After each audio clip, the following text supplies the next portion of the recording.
মোবাইলে একটু বন্ধুত্ব হয়েছে, ওনাকে আমার ভালো লাগে। আপনারা যতক্ষণ চাইবেন উনি ওয়াজ করবেন। আল্লাহ তাআলা এই আমার রুহুল আমিন যুক্তি ভাইকে ইসলামের জন্য কবুল করুন, আল্লাহুম্মা আমিন। সবাই তার ওয়াজ শোনার জন্য শেষ পর্যন্ত রাজি আছেন তো? আখেরি মোনাজাত পর্যন্ত উনি করবেন। আপনারা সবাই সুন্দর করে বসে পড়ুন, যে যেখানে আছেন দয়া করে। উনি আসছেন অনেক দূর থেকে, আপনারা যে যেখানে আছেন দয়া করে দাঁড়িয়ে থাকবেন। একটু বসুন, একটু চাপে চাপে বসুন। আপনারা বসে পড়ুন, আপনার জন্যই এই জায়গা করা হয়েছে, আপনাদের জন্যই জায়গা করা হয়েছে। আমি এই জায়গা তুলে নিয়ে যাবো। এই যে চটি বিছাই হয়েছে, বসেন আপনারা, দয়া করে বসেন প্লিজ। কেন আপনার পায়ে ধরতেছি, আপনি বসতেছেন না? এটা আমাকে তো মেহমান মনে করলেন না আপনি। আমার গাড়ি এখানে, আপনারা আমাকে চিনেন। দয়া করে আপনারা বসুন। এ পর্যায়ে আপনাদের সামনে বক্তব্য রাখবেন আন্তর্জাতিক খ্যাতিসম্পন্ন মুফাসসিরে কোরআন মাওলানা মোহাম্মদ রুহুল আমিন যুক্তিবাদী, সিরাজগঞ্জ, ধর্মীয় আলোচক, চ্যানেল 24, ঢাকা। আসসালামু আলাইকুম ওয়া রাহমাতুল্লাহ। আসসালামু আলাইকুম ওয়া রাহমাতুল্লাহি ওয়া বারাকাতুহু। চেহারা সালামের উত্তর লেজেন বাজান, মনে হচ্ছে রমজান মাসের 27 তারিখ। আসলে কি 27 তারিখ না? ঘুমায় গেছেন আপনারা? আমার এই ভাই সুন্দর করে একটু এগিয়ে আসতে পারছে, একটু সামনের দিকে এগিয়ে বসেন। বাজান তুমি ভাবতে বলবো এগিয়ে আসেন, একটু এগিয়ে বসেন সামনের দিকে। আমি জানি ওয়াজ শুরু করলে লোকের অভাব হবে না ইনশাআল্লাহ। তবে আসার পর আমার খুব একটা ভালো লেগে গেছে। এক নম্বর কথা হচ্ছে যে আসার পরে শুনলাম এই এলাকার মধ্যে একটা আল্লাহর ওলি শুয়ে আছে। আমি দোয়া করে দিলাম এই আল্লাহর ওলির উসিলা করে আল্লাহ তাআলা প্রত্যেকের কবরের আযাবকে মাফ করে দিক, সকলে বলে আমিন। আর আপনারা যারা আসছেন এখানে হানাফির লোক আছে, আহলে হাদিসের ভাইরাও আছে, তাই না? তবে একটা কথা, হক কথা যদি না বলেন আগুনের কেচিতে জিহ্বা কেটে দিবে। আমার আহলে হাদিসের ভাইরা যে সুন্দর নামাজ পড়ে, রোজা রাখে, সবটা 100 হয়, সুবহানাল্লাহ বলেন। আর আমার হানাফির কিছু ভাইরা আছে, মানে নামাজে দাঁড়াইতে শুরু হতে না হতে রুকুতে যাবে, রুকুতে না গিয়ে আবার খাড়া না হয় আবার সেজদাতে ঢুকে যায়। নামাজ আসলে হয় না বাবা। আপনারা কি সুন্দর করে রুকুত থেকে সুন্দর করে দাঁড়ায় যান, যাওয়ার পরে কি কোন রব্বানা লাকাল হামদ হামদান কাসীরান তাইয়িবান মুবারাকান ফীহি। এটা আমার মনে হয় কোনো হানাফির ইমামরাও পড়ে না। 100 জন নামাজ পড়লে 50 জনের নামাজ হয় কিনা আল্লাহ ভালো জানে। সেই জন্য আপনাদেরকে আমি সাধুবাদ জানাই, ধন্যবাদ জানাই যে আপনারা আসলে হকের উপর আছেন। আল্লাহ তাআলা সবাইকে কবুল করুক, সকলে করে আমিন। তবে আপনাকে আমার কথা বুঝতে চান বাবা, একটা ছোট্ট একটা কথা বলবো, যদি 1 মিনিটের মধ্যে আমার কথা বোঝেন, যে আপনারা কি চান যে আপনার ডাইনে বামে পিছনে সামনে শয়তান থাকুক? তাহলে ওই জায়গাটুকু একটু ফাঁকা জায়গায় পুরো করে বসবেন, পিছনে বাইরে সামনে আসবেন, অথবা সামনে বাইরে একটু আগে আসলে পিছনে আরো জায়গা হবে, সামনে লোক হবে। আলহামদুলিল্লাহ, কথা বুঝতে পেরেছেন? আলহামদুলিল্লাহ বলেন। রাগ করছেন কি বাজান? আজ কি শুরু করব? আসসালামু আলাইকুম ওয়া রাহমাতুল্লাহি ওয়া বারাকাতুহু। ইন্নাল হামদুলিল্লাহ আলহামদুলিল্লাহিল আকরামিল্লাযী খালাকাল ইনসানা ওয়া কাররামাহু ওয়া 'আল্লামাহু মিনাল বায়ানি মা লাম ইয়া'লাম। ফাসুবহানাল্লাযী লা ইহসা ইমতিনানুহু বিল লিসানি ওয়া লা বিল কলম। ونشهد أن سيدنا وسندنا ومولانا محمدا عبده ورسوله الذي أرسل إلى الناس كافة بشيرا ونذيرا وداعيا إلى الله بإذنه سراجا منيرا আম্মা বা'দ। সবাই জবান ছেড়ে আমার সাথে পড়ুন, আউযু বিল্লাহি মিনাশ শাইতানির রাজীম। বিসমিল্লাহির রহমানির রহিম। আল্লাহু লা ইলাহা ইল্লা হুয়াল হাইয়ুল কাইয়্যুম লা سنة ولا نوم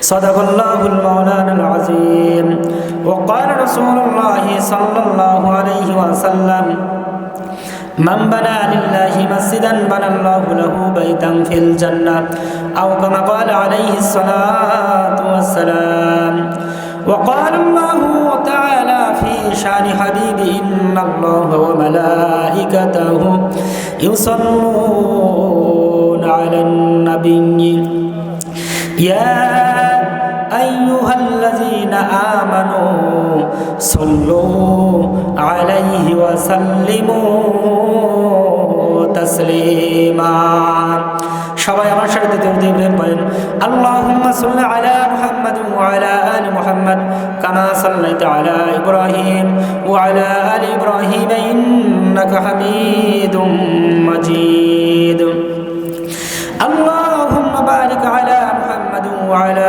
آل محمد كما باركت على إبراهيم وعلى آل إبراهيم إنك حميد مجيد শুধু ঘুষার অবিচার অন্যায়ের ব্যবিচার নারী হরণার নারী ধর্ষণ মানুষ খুনে কাঁদেছে বাংলার জমিন বিদায় হতে চলেছে নবীজির রক্তে মাখা দিন কথাগণ ঠিক কিনা ইন্টারনেট আর মোবাইল ফোন ডিসলাইন আর টেলিভিশন কেড়ে নিল মানুষের মন খোদার কালাম লাঞ্ছিত হয়ে কাঁদেছে রাতে দিন বিদায় হতে চলেছে নবীজির রক্তে মাখা দিন তবে মানুষ তোমরা মনে রেখো তবে মানুষ তোমরা মনে রেখো একদিন তোর সোনার শরীরে থাকবে না রে আর মাটির দেহ মাটির মাঝে মিশবে রে ধুলাই কিসের টাকা কিসের বাড়ি ও তুমি কিসের করো জমিদারি সঙ্গে তোমার কেউ যাবে না পুরুষ কিংবা নারী কেবা হলো দিবারাত্রি দক্ষিণা হিবেল বউ কোথা থেকে পেলি রে তুই তোর জীবনের আউ মায়ের পেটে জন্মে শিশু পানির পেটে মাছ ভূমির নিচে কত সম্পদ লক্ষ কোটি গাছ মিল্লাই রে চেহারাতে ও মিল্লাই রে গলার স্বরে অদ্ভুত তোমার কারিগরি দেখবো জীবন ভরে একই বাদলের সৃষ্টি তোমার নরার নারীর দেহ তবু কেন পৃথক এত বলতে পারো কেহ নারীর কেন মোচ হয় না মুখে হয় না দাড়ি গলার স্বরে মধুমাখা আমার মায়ের বুকে মধুর হারি সবই কুদরত তোমার প্রশংসা করি আমরা আল্লাহ তাআলার লা ইলাহা সবাই মহব্বতে জবান ছেড়ে কালেমা পড়ি লা ইলাহা ইল্লাল্লাহু ইল্লাল্লাহু ইল্লাল্লাহ লা ইলাহা মারহাবা লা ইলাহা মাশাআল্লাহ লা ইলাহা আর দেরি নাই সারিয়াতে দুনিয়াদারি মন তোমায় ডাক দিয়াছে কবরের বাড়ি ও তোর উপায় কি উপর দিকে চাইয়ার দেখবা বাঁশের চাঙ্গারি একটু ভেবে দেখো সরে মন কেমনে দিবা পারি আর দেরি নাই সারিয়াতে দুনিয়াদারি লা ইলাহা মোহাব্বতে লা ইলাহা যেতে হবে দেশ ছেড়ে দিতে হবে তোর পারি এবারে তোর আপন নাই রে বাবার হলো তোর বাড়ি লা ইলাহা মোহাব্বতে জবান ছেড়ে লা ইলাহা লা ইলাহা ইল্লাল্লাহু মুহাম্মাদুর রাসূলুল্লাহ সকলে বলেন সাল্লাল্লাহু আলাইহি সাল্লাম। ঐতিহ্যবাহী বাংলাদেশের অত্যন্ত সুপরিচিত জনপদ জয়পুরহাট জেলা শাহপুর সর্দারপাড়া হাফিজিয়া মাদ্রাসা ও ইতিমখানার উন্নয়ন উপলক্ষে তাফসিল কোরআন মাহফিল। আজকের এই তাফসিল কোরআন মাহফিলের সম্মানিত সুযোগ্য সুনামধন্য সভাপতি মোহাম্মদ আমিনুর রহমান, খতিব বিনাই, পশ্চিমপাড়া আহলে হাদিস জামে মসজিদ খেতলাল, জয়পুরহাট। আল্লাহ তাআলা এই গোলামকে কবুল করুক, সকলে বলে আমিন। সহসভাপতি রয়েছে আমার ভাই মোহাম্মদ, সকলে একবার দরুদ পড়ি, সকলে বলে সাল্লাল্লাহু আলাইহি সাল্লাম। সম্মানিত হাজির, বেশি ভূমিকা দেব না। আমার পূর্বে আলোচনা রেখে ধন্য করেছেন আমার ভাই মোহাম্মদ হযরত মাওলানা মোহাম্মদ সরার হোসেন, পেশ ইমাম ও খতিব, মডেল মসজিদ খেতলাল, প্রতিষ্ঠাতা পরিচালক আল ফালা মডেল মাদ্রাসা, জয়পুরহাট। আল্লাহ তাআলা ভাইয়ের প্রতিষ্ঠানকে কবুল করুক, সকলে বলে আমিন। আপনাকে আমার কথা বুঝতেছেন তো ঈশা? আলহামদুলিল্লাহ। ওটা করবেন কি বাজান? ওটা কি করবেন? আখিরি মোনাজাত দিয়ে এখান থেকে চলে যাবেন ইনশা আল্লাহ। আজকে মসজিদের মাহফিল, তাই না বাজান? এই মসজিদ আর মসজিদের নববী এটা কি এক সমান? এই মসজিদ আর মসজিদের যে নববী রয়েছে, আল্লাহ রাসূল যে রওজায় শুয়ে আছে, ওই মসজিদের নববী এক সমান হবে না, তা কিন্তু হবে না। এই মসজিদে যদি আপনি এক রেকাত নামাজ পড়েন, এক রেকাতের সবই আল্লাহ তাআলা দিয়ে দিবে।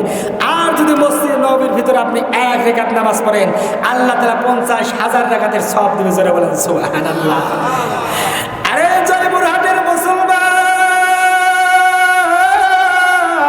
গভীর মনোযোগ দিয়ে কথাগুলো শুনবেন না। আমার যুবক ভাইয়েরা, বৃদ্ধ বাবাজিরা, এই মুসলিম নবীর ভিতরে বসে আছে আবু হুরায়রা রাদিয়াল্লাহু তাআলা আনহু। আমার আপনার পয়গম্বর ডাকতে বললেন, আবু হুরায়রা, আবু হুরায়রা, আপনার নাম জানেন কি জানেন না বাজান? জানা আছে তো আলহামদুলিল্লাহ বলেন। সবচাইতে হাদিস শাস্ত্রের মধ্যে যিনি বেশি হাদিস বর্ণনা করেছে, নাম হলো সাহাবী আবু হুরায়রা। এই আবু হুরায়রা রাদিয়াল্লাহু তাআলা আনহু 5374টি হাদিস বর্ণনা করেছে। জবান বন্ধ নয়, চিৎকার মেরে বলেন না সুবহানাল্লাহ। এই যে রমজান মাস, আমার আপনার পয়গম্বর আবু হুরায়রাকে ডাকতে বললেন, আবু হুরায়রা, ও আমার আবু হুরায়রা, ওই যে মসজিদ নববীর ভিতরে বায়তুল মালের আটা রয়েছে, এই মালগুলো কিন্তু তুমি পাহারা দেবে। আবু হুরায়রা কি আমাদের মতো পাহারাদার নাকি বাজান? আবু হুরায়রা কিন্তু একদম ট্রিটমেন্ট সুন্দরভাবে পাহারা দিচ্ছে। In the meantime Abu Hurairah রাদিয়াল্লাহু তাআলা আনহুকে আমার আপনার পয়গম্বর বলছেন পাহারা দিতে হবে। আবু হুরায়রা কিন্তু সুন্দরভাবে দায়িত্ব পালন করে আসতেছে, কিন্তু আমাদের মতো কিন্তু তিনি নয়, তিনি মসজিদ নববীর ভিতরে দাঁড়াইয়া আছে। ইন দ্য মিন টাইম গভীর রজনী, যখন গভীর রাত্র হয়ে গেছে, ঠিক ওই টাইমে দেখা যাচ্ছে একজন বৃদ্ধ মুরব্বী লাঠিতে ভর করে আইসা বাইতুল মালের আটা ব্যাগের মধ্যে ঢোকানো শুরু করে দিছে। আবু হুরায়রা রাদিয়াল্লাহু তাআলা ডাকতে বললেন, চাচা গো, ও চাচা, আপনি কি করতেছেন? অনুমতি নিছেন কার থেকে? আপনি ঢুকলেন কিভাবে? চাচা ডাকতে বলতেছে, ভাতিজা রে, ও ভাতিজা, তুমি যদি আজকে আমাকে এরকম ভাবে আটা না দাও, তোমার চাচা আর তোমার স্বাস্থ্য বোনদেরকে নিয়ে 1 নয় 2 নয় 3 দিন হইল না খাওয়া। সুবহানাল্লাহ। আবু হুরায়রা রাদিয়াল্লাহু তাআলা আনহুর দিল তো নরম। আবু হুরায়রা ডাকতে বললেন, চাচা গো, আপনি যে এটা বলতেছেন আমার চাচিরা না খাওয়া আছে, চাচা না খাওয়া আছে, আমাকে তো আপনি বলতে পারতেন, কিন্তু আপনি তো বললেন না। এই যে না খাওয়া শুরু করেছেন, আর যেন আসেন না, আর কিন্তু আপনাকে আসতে দেব না। পরের দিন আবার আপনার পয়গম্বর ডাকতে বলতেছেন, আবু হুরায়রা মসজিদ নববীর ভিতরে নামাজ পড়ছে, নামাজ পড়ার পরে বলতেছে, আবু হুরায়রা খবর কি? রাত্রিতে কোনো মেহমান আইছিল নাকি? আমার আপনার পয়গম্বর জানে কি জানে না? অবশ্যই কিন্তু জিবরাইল পয়গম্বর এই বার্তাটা পৌঁছাইয়ে দিছে। ইন দ্য মিন টাইম আমার আপনার পয়গম্বর নামাজ শেষ করে বলতেছে, আবু হুরায়রা, ও আবু হুরায়রা, খবর কি? মসজিদের মধ্যে কোনো মেহমান আইছিল নাকি? আবু হুরায়রা ডাকতে বলতেছে, পয়গম্বর, একজন বৃদ্ধ চাচা এসেছিল, বলতেছে তোমার চাচিকে আর চাচা বোনদেরকে বেহাল দশা, 3 দিন হলো না খাবো, আজকে যদি আমাকে আটা না দাও, তারা দুনিয়াতে একদম দুনিয়া থেকে বিদায় নেবে, সেই জন্য আমি চাইরা দিছি। ইন দ্য মিন টাইম আমার আপনার পয়গম্বর ডাকতে বললেন, ও আবু হুরায়রা, ও আবু হুরায়রা, কি বলবো দুঃখের কথা, আজকে রাত্রে কিন্তু আসবে, সাবধান সাবধান। আপনারা বলেন তো দেখি, আল্লাহর পয়গম্বর বলেছে আজকের রাত্রে তো আসবে। আবু হুরায়রা আগের চাইতে সতর্কতা অবলম্বন কম করছে না বেশি করছে? অবশ্যই কিন্তু বেশি করছে। আবু হুরায়রা রাদিয়াল্লাহু তাআলা আনহু বলে, হায় রে, আজকে আটার কাছে আমাকে দাঁড়াই থাকতে হবে। আল্লাহর পয়গম্বর বলেছে আসতেছে, অবশ্যই পবিত্র জবান দ্বারা বলবে লোকটা আসবে, অবশ্যই কিন্তু আসবে, এর মধ্যে কিন্তু কোনো ভুল হবে না। আবু হুরায়রা রাদিয়াল্লাহু তাআলা আনহু সুন্দরভাবে দাঁড়াইয়া যখন দায়িত্ব পালন করছে, ইন দ্য মিন টাইম আগের দিনের চাচা আলানিতে ভর কইরা কইরা মসজিদের নববীর ভিতর আবার বাইতুল মালে আটা চুরি করার জন্য আসবে। আমার আপনার পয়গম্বর বলেছেন চোরটা আবার আসবে, একদিন নয়, দুই দিন নয়, তিন দিন বলেছে আসবে। আবু হুরায়রা রাদিয়াল্লাহু তাআলা আনহু বলতেছে, হায় রে, আজকে রাত্রিতে যদি এই চোরটা আসে, আজকে আর চোখের কথায় আমি ভিজে যাব না, চোখের কথায় আর সান্ত্বনা পাবো না। মোটা মোটা 10 গাছ রশি মসজিদ নববীর ভিতরে ঢুকাইয়া দিছে যে চাচা আজকে রাতে আসবে, তো চাচাকে একটা ফেলবো, আর কোনো সারাসারি নাই। In the meantime Abu Hurairah রাদিয়াল্লাহু তাআলা আনহু এইরকম মোটা মোটা রশি লাইয়া যখন দাঁড়িয়ে আছে, মসজিদ নববীর পিলারের সঙ্গে বসে আছে, ওত পেতে বসে আছে, চাচা আসবে তো আজকে আর কোনো সারাসারি নাই। চিৎকার মেরে বলেন না সুবহানাল্লাহ। আবু হুরায়রা রাদিয়াল্লাহু তাআলা আনহু এইরকম ভাবে মসজিদ নববীর পিলারের সঙ্গে দাঁড়িয়ে আছে, ওত পেতে কখন যেন চাচা আসবে, চাচাকে ধরে ফেলবে। এবার যখন গভীর রজনীতে চাচা টালু বালু করে দেখে, ওইদিকে বাক্সি বুকসি বাইরে দেখে চাচা আবু হুরায়রা নাই, চাচা আবার আগের মতো বাইতুল মালের আটা ব্যাগের মধ্যে ঢোকান শুরু করছে। পিছন দিক থেকে এরকম ভাবে আবু হুরায়রা ধরছে, চাচা আর কোনো সারাসারি নাই, এই যে মসজিদ নববীর পিলারের সঙ্গে তোমাকে বেঁধে রাখবো, পরের দিন ফজরের সময় লোকজন আসবে আর তোমাকে জুতা বেটা করবে। আরেকটু জোরে বলেন না সুবহানাল্লাহ। এবার চাচা ডাকতে বলতেছে, বাতিজা রে, ও বাতিজা, আমি 3 দিন মসজিদ নববীর ভিতরে ঢুকেছি, মসজিদের কি কোনো জানলা দরজা খোলা আছে? বল নাই। বলে কোথা থেকে আসলে? শোনো, এই বাতিজা, এই যে দেখতেছ মসজিদ নববীর ভিতরের জানালা খোলা নাই, দরজাও কিন্তু খোলা নাই, আর আমি এত বড় একটা মানুষ, কই দিয়ে ঢুকি জানার দরকার আছে না নাই?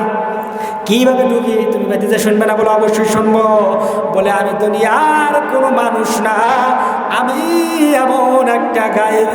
সুবহানাল্লাহ বলে, আমি গায়েবনা ভাবে ঢুকি, কিভাবে ঢুকি জানার দরকার আছে না নাই?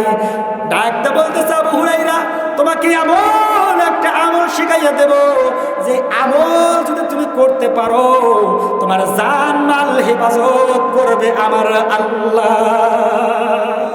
কারণ সাহাবাদের দিল তো নরম, তারা তো একটু হাদিস শোনার জন্য আল্লাহর রাসূলের দরবারে, আল্লাহর রাসূলের কাছে সব সময় তারা ওইখানে গিয়েছে।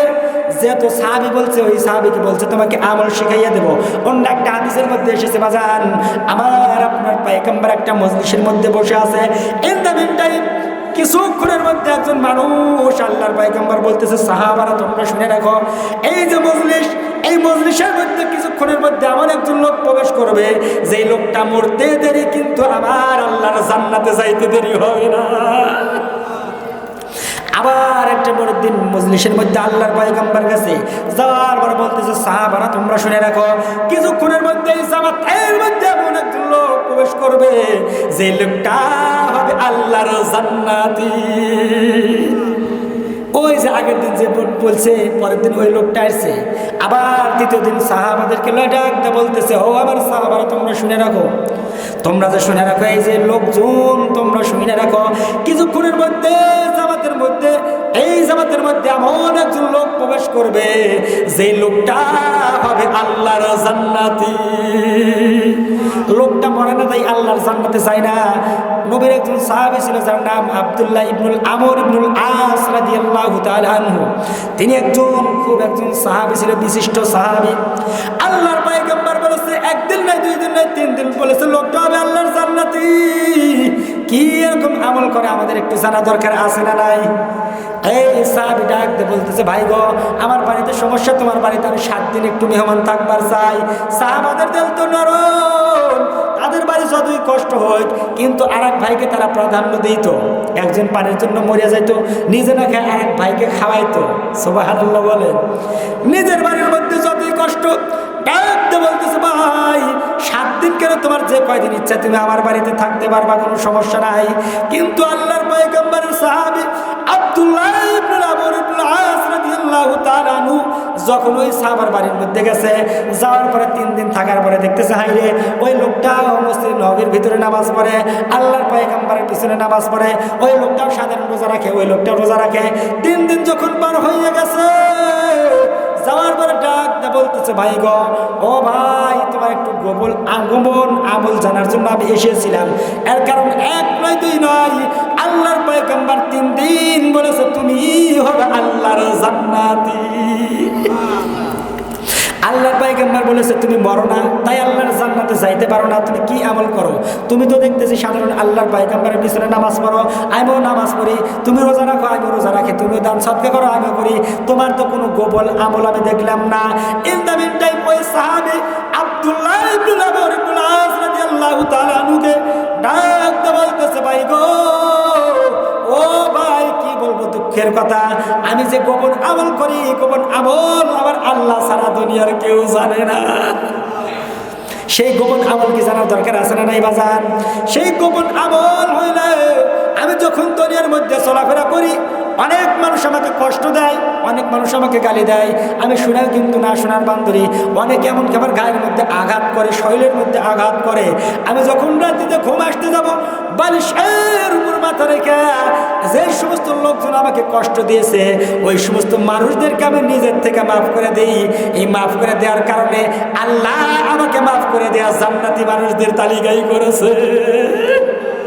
তাহলে একটা আমল পেয়েছেন না বাজান, মানুষকে মাফ করে দেব, সুবহানাল্লাহ বলেন। আপনাকেও আল্লাহ মাফ করে জান্নাতি যুবকদের লিস্টে তুলে দিব, আল্লাহ কবুল করুক, জোরে বলেন আমিন। বলতেছিলাম লম্বা হয়ে যাচ্ছে, রাগ করতেছেন নাকি বাজান? আবু হুরায়রা রাদিয়াল্লাহু তাআলা আনহু ওই যখন ইবলিস যখন ওই লোকটাকে ধরছে, চাচাকে ধরে ফেলাইছে, চাচা বলতেছে তোমাকে এমন একটা আমল শিখাইয়া দেব যে আমল যদি তুমি করতে পারো, তোমার জান এবং মাল আহালকে হেফাজত করবে আমার আল্লাহ। কথা কি বোঝা যায় বাজার? সাহাবাদের দিল তো নরম, তারা তো আমল শেখার জন্যই তারা প্রস্তুত। এই সাহাবী বলতেছে ঠিক আছে চাচা, আপনি যদি আমাকে আমল শিখাইয়া দেন, আর সেই আমল করার দ্বারা যদি আল্লাহ আমার জানমাল হেফাজত করে, আমি নিজের থেকে আপনাকে মাফ করে দিলাম, আমলটা আমাকে শিখাইয়া দেন। ইন দ্য মিন টাইম ওই বৃদ্ধ চাচা ডাকতে বলতেছে ভাতিজা গো, ও আমার ভাতিজা 30 পারা আল্লাহ তাআলা কোরআন নাজিল করেছে, ওই কোরআনের মধ্যে থেকে সবচাইতে বড় সূরার নাম কি? এই যে হুজুর সাহেব বলতে সূরায়ে বাকারা, এই বাকারার 255 নম্বর আয়াত আমি যখন তেলাওয়াত করছি বাজান, তেলাওয়াত করছি না, এই সূরা বাকারার 255 নম্বর আয়াত যদি কোনো আল্লাহর বান্দা বান্দি তেলাওয়াত করে ঘরের দরজা লাগাইয়া দেয়, আল্লাহ তাআলা তার জান এবং মালকে হেফাজত করে আমার আল্লাহ। এবার বললেন ঠিক আছে চাচা আপনি চলে যান। পরের দিন যখন মসজিদ নববীর ভিতরে আমার আপনার পয়গম্বর নামাজ শেষ করছে, নামাজ শেষ করার পরে সাহাবাদের মুখ এরকম ভাবে ঘুরাইয়া বলতেছে, ও আবু হুরায়রা তোমার খবর কি, তোমার চোরের খবর কি? ডাকতে বলতেছে গো পয়গম্বর, এই যে চাচা আমার কাছে আজকে আটা চুরি করার জন্য এসেছিল, কিন্তু চাচা আমাকে একটা আমল শিখাইয়া দিছে, সেই আমলটা হলো সূরা বাকারার 255 নম্বর আয়াত যদি কোনো আল্লাহর বান্দা বান্দি পড়িয়া ঘরের দরজা লাগায়, তার জান এবং মাল হেফাজত করবে আমার আল্লাহ। আল্লাহর পয়গম্বর ডাকতে বললেন আবু হুরায়রা সাবধান সাবধান, তোমাকে যে লোকটা শিখিয়ে দিয়েছে এটা 100% সত্য, কিন্তু যে লোকটা তোমাকে দোয়া শিখাইল লোকটাকে কি চেনো? এই লোকটাকে চেনা যায়? আপনার চিনছেন? আল্লাহর পয়গম্বর বলতেছে আবু হুরায়রা সেই লোকটাকে বলো তো দেখি। আবু হুরায়রা কয় গো পয়গম্বর লোকটাকে চিনতে পারি নাই। আল্লাহর পয়গম্বর ডাকতে বললেন আবু হুরায়রা যে লোকটা আমল শিখাইছে 1 নাম্বার বাটপার, ইবলিস শয়তান, জোরে বলেন সুবহানাল্লাহ। ওটা দুনিয়ার কোনো মানুষ না, ওইটা হলো ইবলিস শয়তান, কিন্তু যে দোয়াটা শিখাইছে দোয়াটা হলো 100% সত্য। সেই জন্য বেশি হাদিস বর্ণনা করছে। কিন্তু আবু হুরায়রা রাদিয়াল্লাহু তাআলা আনহু 3 দিন 5 দিন 7 দিন পর্যন্ত না খেয়ে থাকে, কিন্তু আমার আপনার পয়গম্বরের কিন্তু দরজা ছাড়ে না। এই আবু হুরায়রা রাদিয়াল্লাহু তাআলা আনহু এমন একজন সাহাবী ছিলেন 5 দিন 7 দিন 3 দিন পর্যন্ত না খেয়ে থাকে, তবু আমার আপনার পয়গম্বরের দরজা ছাড়ে না। আবু হুরায়রা রাদিয়াল্লাহু তাআলা আনহু একদিন তার থেকে ফিরতে বাড়ির মধ্যে যাইতে দেরি হয়েছে। ইন দ্য মিন টাইম তার মুশরিকা, তার মা তো ইসলাম ধর্ম গ্রহণ করে নাই। ওই সময় আমার আপনার পয়গম্বরের কাছে যাইতে যখন দেরি হয়ে গেছে, তার মা আবু হুরায়রাকে ডাকতে বলতেছে, বাবা রে ও পাগল, তুমি কইছিলা কি জন্য আমার কাছে আসতে এত দেরি হইয়া গেল? ডাকতে বলতেছে, ও মাগো মা, ওই যে পয়গম্বরের কদম চুমলে আল্লাহ দুনিয়া এবং আখিরাতকে ধন্য করে দেয়, ওই নবীজির দরবারে আমি ছিলাম। আবু হুরায়রা রাদিয়াল্লাহু তাআলা আনহু মা তো মুশরিকা, ইসলাম ধর্ম গ্রহণ করে নাই। ডাকতে বলতেছে, পাগল রে, এ পাগল, কি জন্য তুই মুহাম্মাদের কাছে গেলি? মুহাম্মদ আমাদের চিরতর শত্রু। মুহাম্মদ একজন ভালো মানুষ নয়, তাকে দেখে মানুষ সরে চলে যায়। আর কি জন্য মুহাম্মাদের তুই এরকম ভাবে কদম চুমস? এই কথা বলিয়া আমার আপনার পয়গম্বরকে গালি দিয়েছে। আবু হুরায়রা রাদিয়াল্লাহু তাআলা আনহু শরীরের মধ্যে আঘাত করেছে। In the meantime Abu Hurairah রাদিয়াল্লাহু তাআলা আনহু আর রাগ সহ্য করতে পারে নাই, আমার আপনার পয়গম্বরের নিকট চলে গেছে। যাওয়ার পরে বলতেছে, পয়গম্বর, ও পয়গম্বর, এই যে আমি আপনার কাছে এসেছিলাম, আমার বাসায় গিয়ে দেরি হয়ে গেছে, যার কারণে আমার মা আপনাকে গালমন্দ করেছে। শুধু তাই নয়, আমার শরীরের মধ্যে আঘাত করেছে।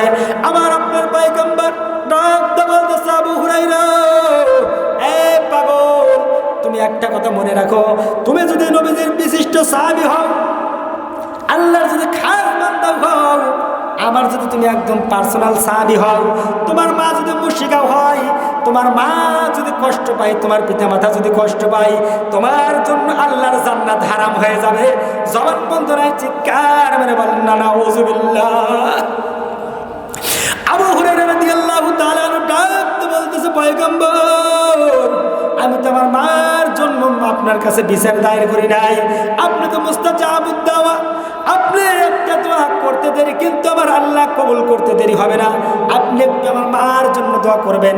আমার মা আমাকে 10 মাস 10 দিন গর্ভে রেখেছে, 2টা বছর দুধ পান করাইছে, সেই মা থাকবে জাহান্নামে, আর আমি আবু হুরায়রা থাকবো জান্নাতে। আল্লাহর পয়গম্বর, এটা কিভাবে মেনে নেওয়া যায় গো পয়গম্বর? আপনি একটু দোয়া কইরা দেন, আমার মা যেন ইসলাম ধর্ম গ্রহণ করে। সঙ্গে সঙ্গে আমার আপনার পয়গম্বর দুখানা হাত তুলে ডাক দিয়ে বললেন, আল্লাহুম্মা দি উম্মা আবু হুরায়রা, ইয়া আল্লাহ, তুমি আবু হুরায়রার মাকে হেদায়েত দান করো। আল্লাহু আকবার। সঙ্গে সঙ্গে আবু হুরায়রা রাদিয়াল্লাহু তাআলা আনহু ভরা মজলিসের মধ্যে থেকে বের হইয়া বাড়ির দিকে একটা দৌড়ে গেছে। দৌড় মারার সঙ্গে সঙ্গে সাহাবারা যাবার আস্তিন টেনে ধরেছে, খবর কি, তোমার বাড়ির মধ্যে কোনো সমস্যা হয়েছে নাকি আবু হুরায়রা? কি জন্য এত জোরে তুমি দৌড় দিয়েছো? আবু হুরায়রা ডাক দিয়ে বলতেছে, সাহাবারা রে, আমাকে তোমরা ছাইড়া দাও, আল্লাহর পয়গম্বর আমার মার জন্য দোয়া করেছে, আমি আবু হুরায়রা দেখতে চাই, আগে আমার মা, আমার আল্লাহর রাসূল দোয়া করেছে, ওই দোয়াটা আমার মার নিকট আগে পৌঁছে, নাকি আমি আবু হুরায়রা দৌড়ে গিয়ে আমার মার নিকট আগে যাইতে পারি? সঙ্গে সঙ্গে আবু হুরায়রা রাদিয়াল্লাহু তাআলা আনহু এমন জোরে বাড়ির দিকে দৌড়াইছে, দৌড়াইতে দৌড়াইতে ঘরের মধ্যে নক করছে, আসসালামু আলাইকুম। সঙ্গে সঙ্গে মা উত্তর দিয়েছে, বাবারে, এ পাগল, আমি যখন তোমাকে গালমন্দ করেছি, তোমার নবীজিকে গালমন্দ করেছি, তোমার শরীরের মধ্যে আঘাত করেছি, আমার কলিজার মধ্যে কেমন যেন একটা ছটফট শুরু হয়ে গেছে রে পাগল। দুনিয়ার মধ্যে যে মানুষটা সবচাইতে ভালো, ওয়ামা আরসালনাকা ইল্লা রাহমাতাল লিল আলামিন। আল্লাহ তাআলা যেই পয়গম্বরকে দুনিয়া এবং আখিরাতের জন্য রহমত স্বরূপ বানাইছে, সেই পয়গম্বরের কাছে তুমি যাও রে বাজান। আরে পাগল, কি জন্য তোমাকে গালমন্দ করেছি, কি জন্য পয়গম্বরকে গালি দিয়েছি? বাবা, আমার ভুল হয়ে গেছে, আর দেরি নাই, আর দেরি নাই গো। হাদিসের মধ্যে এসেছে, তার মা ছিল একজন বৃদ্ধা মহিলা, তার মায়ের চুলগুলো এরকম ভাবে পেকে গিয়েছিল, চুল বেয়ে টপ টপ করে পানি পড়তেছে, আর ডাকতে বলতেছে, বাবা পাগল আবু হুরায়রা, আমি পাকসাপ হয়ে সুন্দর করে গোসল করেছি, আর দেরি নাই, মুহাম্মাদের মধুর কালেমা পড়াইয়া মুসলমান বানিয়ে দাও, লা ইলাহা ইল্লাল্লাহু মুহাম্মাদুর রাসূলুল্লাহ। সকলে রাসূল সাল্লাল্লাহু আলাইহি ওয়াসাল্লাম এই আবু হুরায়রা রাদিয়াল্লাহু তাআলা আনহুর মা যখন ইসলাম ধর্ম গ্রহণ করেছে, আর তিনি খুশি ছুটে আবার পয়গম্বরের নিকট চলে গেছে। গো পয়গম্বর, আপনার দোয়ার আগে আমি যাইতে পারি নাই, আপনার দোয়া আগে আমার মার নিকট পৌঁছে গেছে একটা খুশির সংবাদ। আমার মা ইসলাম ধর্ম গ্রহণ করে মুসলমান হয়েছে। ওগো পয়গম্বর, আপনি তো মুস্তাজাবুদ দাওয়া, আপনি একটু আমার মার জন্য দোয়া করবেন আর আমার জন্য একটু দোয়া কইরে দেন। তাম পৃথিবীর মধ্যে যত সমস্ত মুসলমান নরনারী আছে সবার অন্তরের মধ্যে আমি আবু হুরায়রা এবং আমার মার ভালোবাসা আল্লাহ যেন ঢুকাইয়া দেয়। ভালো লাগে না বাজান এগুলো হাদিস বললে? সেই আবু হুরায়রা রাদিয়াল্লাহু তাআলা আনহুর নিকট একজন মহিলা চলে গেছে, যার পরে ডাক দিয়ে বলতেছে, ও পয়গম্বরের সাহাবী আবু হুরায়রা, আমি একজন জেনাকার মহিলা, আমি একজন খারাপ মহিলা, আমি জেনা করার কারণে আমার গর্ভে একটা সন্তান এসেছিল, ওই সন্তানকে আমি নিজ হাত দ্বারা হত্যা করেছি। চিৎকার মেরে বলেন নাউযুবিল্লাহ। আমার গুনাহ কি আল্লাহ তাআলা মাফ করবে নাকি? এই কথা শোনা মাত্র আবু হুরায়রা রাদিয়াল্লাহু তাআলা আনহু তার এরকম ভাবে রাগ হয়ে গেছে, ডাক দিয়ে বলতেছে, চলে যাও, তুমি আমার কাছ থেকে চলে যাও, তোমার গুনাহ আল্লাহ তাআলা মাফ করবে না। জবান বন্ধ নাই, চিৎকার মেরে বলেন নাউযুবিল্লাহ। এবার মহিলা কান্নাকাটি করতে করতে আবু হুরায়রা রাদিয়াল্লাহু তাআলা আনহুর দরজার থেকে চলে গেছে। যাওয়ার পরে পরদিন সকালবেলা যখন আমার আপনার পয়গম্বর মসজিদ নববীর ভিতরে নামাজ পড়ার জন্য ঢুকে গেছে, নামাজ শেষে আল্লাহর পয়গম্বরের আদত ছিল সাহাবাদেরকে দিকে মুখ ঘুরাইয়া আল্লাহর রাসূল কিছু নসিহত করতেন, কিছু তাদের উপদেশ দিতেন। ইন দ্য মিন টাইম আল্লাহর পয়গম্বরের সাহাবী আবু হুরায়রা ডাকতে বলতেছে, ও পয়গম্বর, এই যাবার সঙ্গে একটা অঘটন ঘটে গেছে। একজন জেনাকারী মহিলা, একজন ব্যভিচারী মহিলা আমার নিকট তিনি এসেছিলেন, বলছিল যে অবৈধ প্রেম ভালোবাসার কারণে, অবৈধ মেলামেশার কারণে তাদের গর্ভে একটা সন্তান, তাদের গর্ভে সন্তান একটা হয়েছিল। ওই সন্তানটা দুনিয়াতে আসার পরে ওই মেয়েটা নিজ হাতে তার নিজ সন্তানকে হত্যা করেছে। আমার কাছে এসে বলতেছে, আল্লাহ মাফ করবে নাকি? আমি তাকে ধুর ধুর বলে তাড়াইয়া দিছি, আল্লাহ তাআলা তোমাকে মাফ করবে না। চিৎকার মেরে বলেন নাউযুবিল্লাহ। আমার আপনার পয়গম্বর ডাকতে বলতেছে, আবু হুরায়রা, ও আবু হুরায়রা, কি জন্য তুমি ওই মেয়েটাকে নিষেধ করেছো? কি জন্য তুমি ওই মেয়েটাকে তাড়াইয়া দিলা? কেননা আল্লাহ তাআলা ওই মেয়েটার গুনাহ মাফ করবে আমার আল্লাহ। সেই জন্য মা বোনরা কান খারাপ করে কথাগুলো শুনবেন। কি জন্য কথাগুলো বলতেছি? বেশি আবেগের ঠেলায় কিন্তু এগুলো হয়, তাই না? এই যে সামনে যে মাসটা চলতেছে, এই মাসটার নাম কি? ফেব্রুয়ারি। কোন মাস বাজান? ফেব্রুয়ারির কিন্তু 14 তারিখ আবার একটা দিবস আছে না নাই বাজান? সেই জন্য মা বোনদেরকে বলবো, মা বোনরা ওদিকে যাবেন না। বেশি ভালোবাসা কিন্তু বেশি ভালো না, কথা বলেন ঠিক কিনা?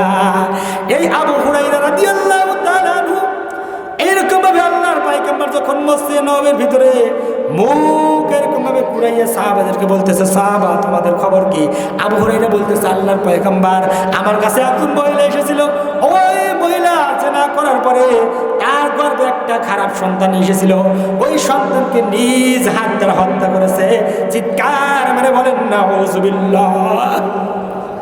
এই মসজিদ তো সেই মসজিদ নববী, ওই মসজিদ নববীর ভিতরে এক রাকাত নামাজ পড়লে 50,000 রাকাতের সওয়াব দিয়ে দেয় আমার আল্লাহ। সেই মসজিদ নববীর ভিতরে আমাদের যাওয়ার স্বপ্ন আছে না নাই? এই কার কার আছে? তুই হাত তুলে আল্লাহকে দেখান তো।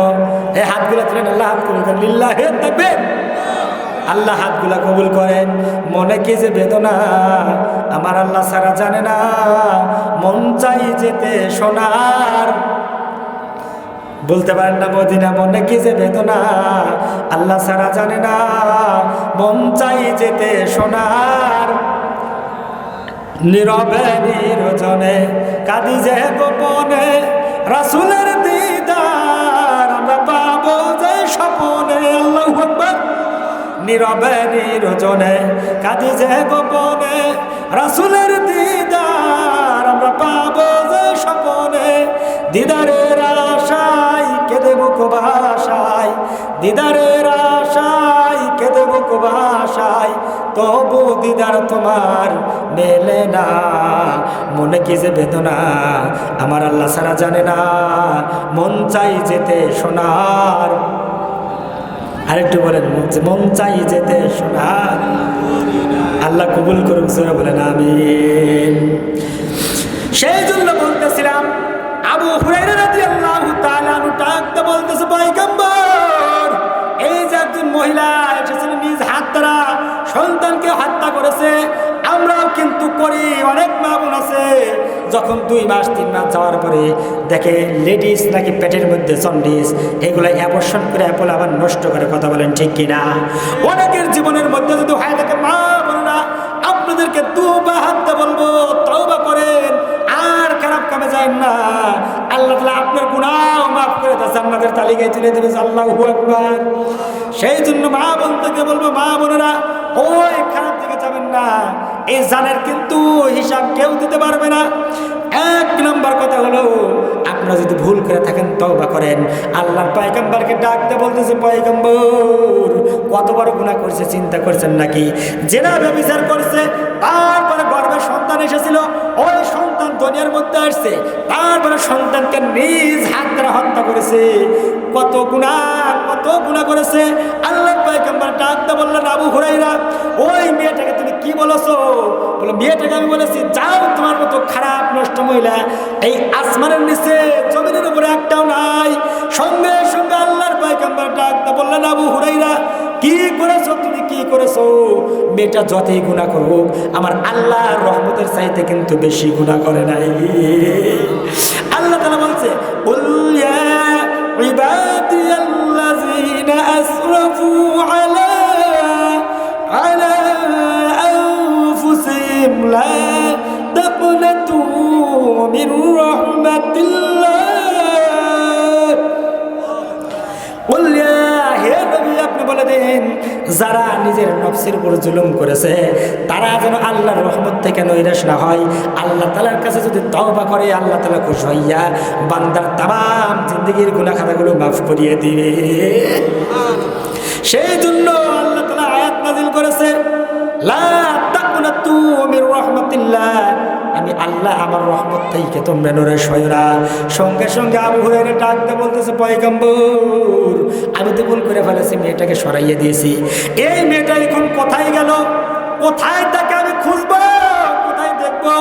ওই মেয়েটা যদি এখন অঘটন কইরা ফেলাই, আমি আপনার যতবারই সাহাবী হই আমারও জাহান্নাম ছাড়া কোনো পথ নাই। এই কথা শোনা মাত্র আবু হুরায়রা ফজর নামাজ পড়ার পরে মক্কা মদিনার মধ্যে তন্ন তন্ন কইরা খুঁজছে, খোঁজার পরে মেয়েটা পাই নাই। সন্ধ্যাবেলা যখন মসজিদের মধ্যে আসছে, বাড়ির মধ্যে আসছে, আসার পরে বলতেছে, হায় রে আল্লাহ, এই মেয়েটাকে আমি আল্লাহর রহমত থেকে সরাইয়া দিয়েছি, মেয়েটা যদি এখন তওবা করে আল্লাহ তাআলা মাফ করে দেবে। আল্লাহ তাআলা কোরআনের আয়াত নাযিল করেছে, আল্লাহ আমি কি ভুল করেছি, এখন মেয়েটা যদি কোনো অঘটন কইরা ফেলাই আমি আবু হুরায়রা আমার জাহান্নাম ছাড়া কোনো পথ নাই। এবার যখন বিকালবেলা আবু হুরায়রা বাড়ির মধ্যে এসেছে, ইন দ্য মিন টাইম দেখা গেল ওই মেয়েটা আবার আবু হুরায়রা রাদিয়াল্লাহু তাআলা আনহুর দরবারে এসে হাজির হয়ে গেছে। আবু হুরায়রা খুশি না বেজার? আপনারা আলহামদুলিল্লাহ, আবু হুরায়রা খুশি, আমরাও খুশি। হায় রে, এই মেয়েটা আবার এসেছে। আসার পরে বলতেছে, ওগো পয়গম্বরের সাহাবী, একটু আপনি ভালো করে সত্যি করে বলেন আল্লাহ তাআলা আমার গুনাহ মাফ করবে কিনা? আবু হুরায়রা ডাক দিয়ে বলতেছে, মা গো তুমি কইছিলা, আমি তোমাকে খুঁজতেছিলাম, তুমি কইছিলা গো মা, আল্লাহ তাআলা তোমার গুনাহ মাফ করে দিয়েছে। এই কথা